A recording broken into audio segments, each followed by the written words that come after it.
What's going on, guys? Welcome back to a brand new episode. Coach Joe here with Heartletics.com, and today we're going to be talking all about creating opportunities, not excuses, right? And here's the thing. I understand that in the midst of the storm, right, when there's a lot of smoke and there's a lot of mist, right, it's hard to stay focused. It's hard to actually see those opportunities. So that's why I want to make sure that you guys have a different perspective when it comes to taking action and, once again, creating these opportunities for yourself to get you one step closer to your goals. Now, before I became an online health and fitness coach, I was a fighter. I've had several different MMA fights, several different boxing matches, Muay Thai fights, jiu-jitsu tournaments. The list goes on and on and on.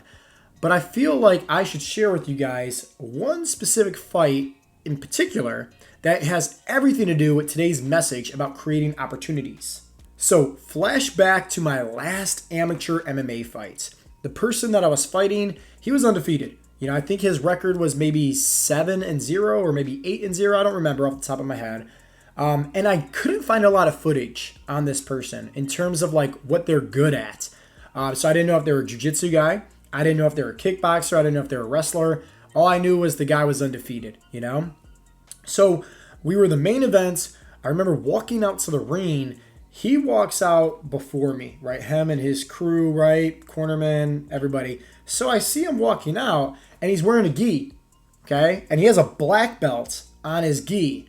And with me, right, I'm thinking in my head like, okay, maybe he's a black belt in jiu-jitsu, which is, hey, I'm okay with, right? I'm a Muay Thai guy. I'm a kickboxer, right? I like to keep the fight standing. That's where I'm strongest at, right, is punching and kicking. The referee then looks at him, says, hey, you ready to fight? He gives the okay. Looks at me, says, hey, you ready to fight? Give the okay. Sure enough, bell goes off, and we go at it. Within the first 10 seconds of the fight, my opponent lands one of the nastiest kicks ever. I mean, he just went, wah! And got me right in my arm. You know, his shin bone right to my arm. I thought he broke my arm. Like, I was, one, concerned about my arm, but then also my head, right? I'm thinking to myself, right? I'm like, how is this a jiu-jitsu guy kicking me with that much power? What's going on here? So I take a step back, and the next thing happens blows my mind, right? And I just remember hearing everybody in the crowd saying, whoa, and even myself, I was like, I was not expecting that at all. If you guys ever watched Never Back Down, there's a part in there where the guy's like doing all these crazy flips and kicks, and then the guy kind of like hits the guy and knocks him out. Well, nonetheless, that style, right, capoeira style, is where you're pretty much like putting your hands down on the ground and you're swinging up, right, kicking people. There's a lot of force. I personally don't know how to do that. I never trained that way or practiced that way at all. He did it to me, and I wasn't expecting it. Like, imagine just in a fight, you know, like this dude puts his hand on the ground and then just uses his legs and boom, and just lands another kick to my arm. Here I'm thinking like my poor biceps going to be ruined for the rest of my life. Like, and the next thought process was, I'm going to get knocked out, especially because he landed that kick so relentless, right? And I just heard everybody just saying, whoa, and in my head, once again, I'm thinking like, this he's good, like really, really good. He's undefeated for a reason. Obviously, right, he's a black belt in maybe this style of kickboxing that I'm unfamiliar with. So hey, let's just bull rush him and take him down on the ground. He's obviously not going to be good down there. So I throw overhand right at my opponent. He puts his hands up. I sneak in for a blast bully double, pull his legs out. Boom, I'm on top, right? I'm thinking like, okay, there's no way this guy is going to be good on the ground. Nope, sure enough, I was wrong. He gets me in probably one of the nastiest arm bars ever. Realistically, I should have tapped because, I mean, it was like crinkling and cracking and making all these noises after the fight. It was black and blue. It was nasty, right? Like, he definitely hyperextended my arm. I should have tapped, realistically, but I didn't. Why did I not tap? Well, in that moment, right, split seconds, I'm consciously thinking, like, if I just tap out, I quit. I lost, right? All these people, right, hundreds of people came out to see this match, right? Like, and here I am about to just quit within 30 seconds of the first round. No. So I had to, once again, split second. You're in the heat of the moment, right? I had to rely back to my training, okay? My training of, hey, all the sessions, right? All the different numerous fights that I was in prior, the jiu-jitsu tournaments, like other guys getting me arm bars, everything like this. I had to rely back on my training because I was confident in my training. Keyword, confident in my training. So because I was confident in my training, I had to look for the opportunity, right? And the opportunity was like, okay, this guy's going to make me tap. And he was strong, right? Just like myself. So the likelihood of me throwing like a Rampage Jackson back in Pride of like, hey, he got you an armbar, you lift him up, you slam him down, realistically is not going to happen that way. But I was able to just use my strength, get him up a little bit as he's holding on my arm, slam him down just a little hair to pull my elbow, right, out of where he had me in, and then eventually, right, work my way around him so I escape the armbar. So I end up getting on top of him. I'm in side control. From there, right, I just follow protocol with my training because I'm confident in it. Hey, let's land a few punches on him. Let's sit back a little bit. Let's get him to roll into me. And then from there, and I've done this plenty of times, done this in plenty of jiu-jitsu tournaments, plenty of MMA fights, right? I sneak in a guillotine choke and I sit back on it, get my legs around him, and boom, fight's over. He taps out. So what I want you to understand about that is that I felt confident in my training, which means that when he got me into this nasty armbar, I didn't tap out. I didn't give up. I looked for the opportunity because I felt confident in my training, and that's what led to me eventually submitting him and getting the victory over my opponent. Another story that I want to share with you is from the Bible. Now, this story is very inspiring to me, and it's all about today's message for you, about creating opportunities. But most importantly, you have to look for those opportunities, and sometimes you have to make those opportunities. They're not presented to you. This man and his friend show up to the house. They hear about Jesus performing all these miracles. Now the man, he's actually paralyzed. He can't walk. He wants to be healed. So it's like, put yourself in his shoes. If you're hearing all these amazing stories, about Jesus healing people, and it's just like, you want to be healed, especially if you're paralyzed. So what this man does next with his friends, in my opinion, is so inspiring. And this is why, once again, we're talking about it on today's episode. Because if you show up and you're like, hey, this house is crowded, you can't get in, like there's nothing we can do, like, sorry, go home. What would you do? If you know and you had faith and you had confidence that, hey, potentially, right, Jesus can heal you and make you walk. This is what the man does with his friends. They literally climb on top of the roof and they go in from the top of the roof down right there in the middle. And they land right in front of Jesus, right, the man. And sure enough, Jesus heals him, makes him walk just like that. The biggest thing that I want you to realize from that story is, once again, there was a challenge. This paralyzed man and his friends show up to the house. The challenge is they can't get in. It's crowded. It's blocked. Like they literally can't get in. So instead of them accepting defeat and saying like, oh man, I'll catch Jesus around next time. No, they created an opportunity for themselves. They climbed on the roof.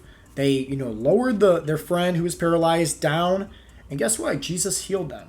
So it's like they knew that the reward was worth the risk. I recently heard on Joe Rogan's podcast about Kurt Angle. Now, I knew Kurt Angle was a beast, right? He was an Olympic winner. He was a wrestler. Obviously did his, WWE stuff and all that Impact Wrestling stuff.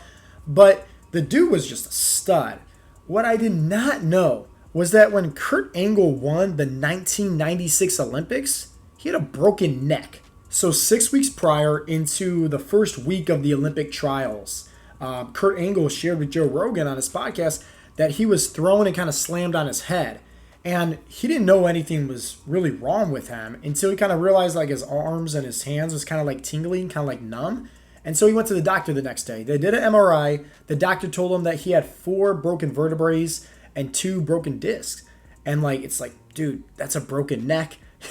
Like, you broke your back. Like, that's bad.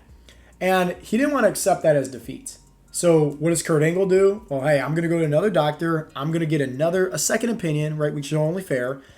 And the other doctor tells him this, like, hey, listen, this is not going to be pretty at all. But here's the thing. The next, right, set of Olympic trials, right, for the tournament is in 6 weeks. 6 weeks. So the doctor told Kurt Angle, hey, if you don't do any training at all, for your matches, no wrestling at all, you just rest and recover, I will actually send a doctor out there with you, and this doctor is going to give you 12 shots of Novocaine 5 minutes before your match.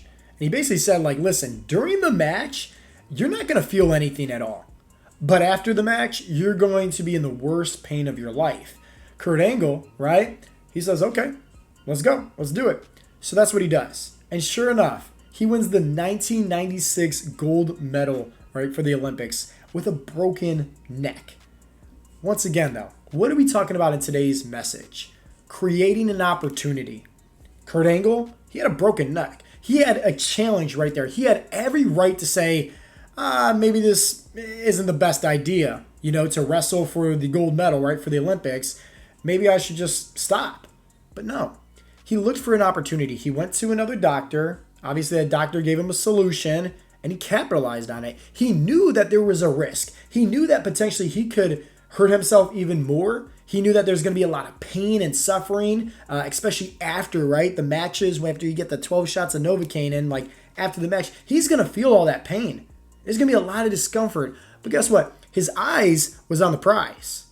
His eyes was over here on the reward. So the risk was worth it.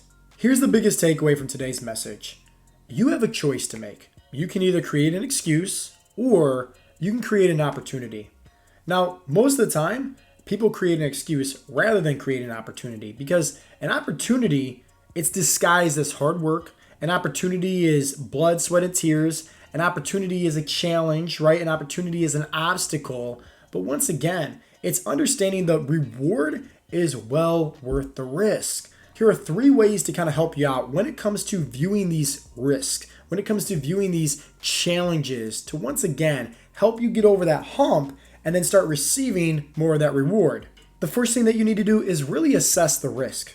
And the best way to do that is write out, in terms of like these challenges and maybe the opportunity, is just simply write out, pen and paper, right? What are the pros? What are the cons? And if you really spent some time actually doing this and being open-minded and thinking about this and getting creative, don't do this in a crowded area or when there's a lot of distractions. Spend some quiet time actually doing this, writing down the pros, writing down the cons. I bet you anything that your list of pros is going to be a lot more than the list of cons. And that should give you a big boost of confidence when it comes to taking those risks. The second tip is to move past the fear of failing. I mean, honestly, like I mentioned this on several podcast episodes, fail stands for first attempt in learning. Every great that you see out there, there's a story of multiple failures that led to their success. Michael Jordan, prime example. One of his famous quotes out there is where he talks about how he missed all these shots, missed all these game-winning opportunities, but he says at the end, ... that is why I'm successful. It's the same thing with Thomas Edison in one of his most famous quotes. When a reporter asked him about, hey, you failed over 1,000 times when it comes to creating a light bulb, he immediately stopped and was like, no, you got it twisted, brother. I didn't fail. I just found 1,000 different ways on how not to create a light bulb.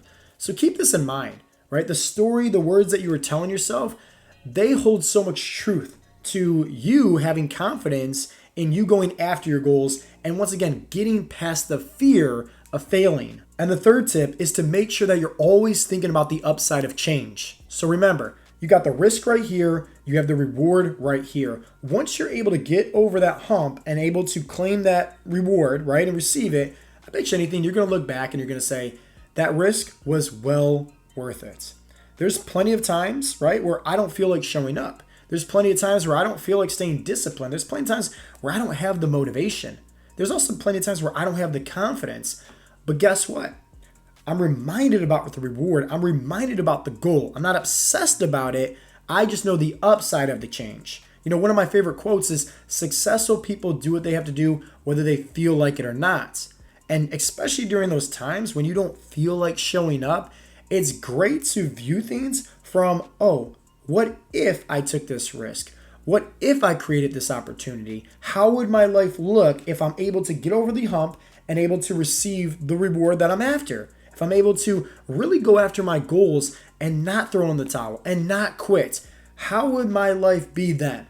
How would that also impact maybe my family, Maybe my friends? How would other people's lives be impacted by me accomplishing my goal? So you always want to make sure that you're reminding yourself about the upside of the change. As Wayne Gretzky said, you miss 100% of the shots that you don't take. So my call to action for you is start creating some of these opportunities. Start looking for some of the opportunities. Get creative with it. And don't be afraid to take that risk. Because trust me, the reward is well worth it. So hopefully you guys got some inspiration from today's episode. If you did, definitely do me a big favor. Give this video a thumbs up. Leave a comment down below if you don't mind also with your biggest takeaway. And just go ahead and share this if you got any value at all and you feel like it might be able to help out somebody else as well. As always, guys, this has been Coach Joe with Heartletics.com, and I'll talk to you next time. Peace out, Girl Scouts.